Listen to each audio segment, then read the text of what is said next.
আসসালামু আলাইকুম। ড্রাইভার বোর্ডের বিডির ভালো ড্রাইভার ভালো মালিক সিরিজের ৭১তম পর্বের বিষয় হলো মামলা হলে কি করবেন? তো ড্রাইভিং পেশায় কখনো কখনো ট্রাফিক মামলা বা আইনি ঝামেলায় পড়তে হতে পারে। এই পরিস্থিতিতে আসলে আতঙ্কিত না হয়ে বরং সঠিকভাবে বিষয়টি সামলানোই সবচেয়ে গুরুত্বপূর্ণ। তো এই ক্ষেত্রে আসলে কি করবেন? আসলে মামলা হলে অনেকেই ভয় পেয়ে যান, উত্তেজিত হয়ে পড়েন, খারাপ আচরণ করেন। তো সবচেয়ে বড় ব্যাপার হলো এখানে শান্ত থাকতে হবে।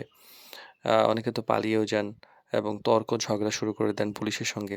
এই ব্যাপারটা এড়িয়ে চলুন এবং শান্তভাবে পরিস্থিতি যদি সামাল দেন এটা সহজ হয়ে যায়।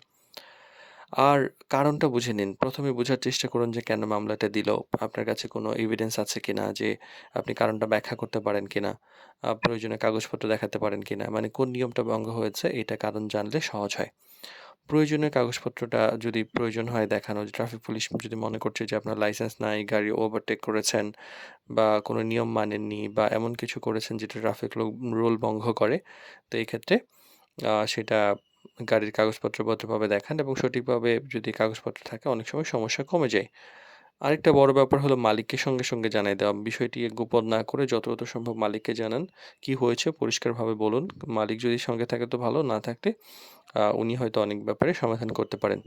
আর আইনি প্রক্রিয়ার একটা ব্যাপার থাকে। কারণ মামলা হলে তো সাধারণত যদি হয়েই যায়, জরিমানা দিতে হয়, প্রয়োজনে কোর্টে হাজিরা দিতে হয়। এই ব্যাপারগুলো কিছু নিয়ম আছে। এটা সুন্দরভাবে নিয়ম অনুযায়ী পালন করতে হবে।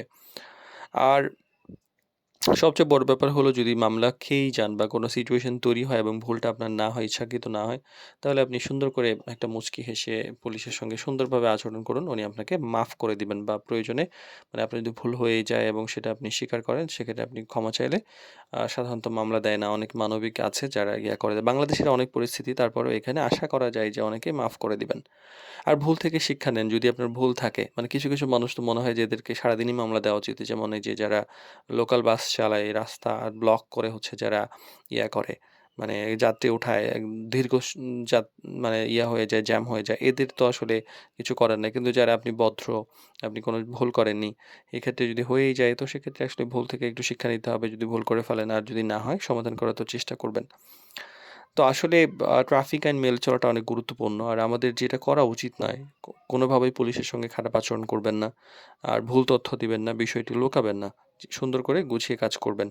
আর মামলা হওয়া মানেই তো শেষ নয়, এটা একটা শিক্ষা। সঠিকভাবে পরিস্থিতি সামলালে সমস্যা সহজ হয়ে মানে সমাধান সহজ হয়ে যায় এবং ভবিষ্যতে এটা নিয়ে কিভাবে সমাধান করবেন শেখা যায়। তো ভুল হতেই পারে, আসলে সেটা থেকে শিক্ষা নেওয়াটা সবচেয়ে বেশি গুরুত্বপূর্ণ ব্যাপার।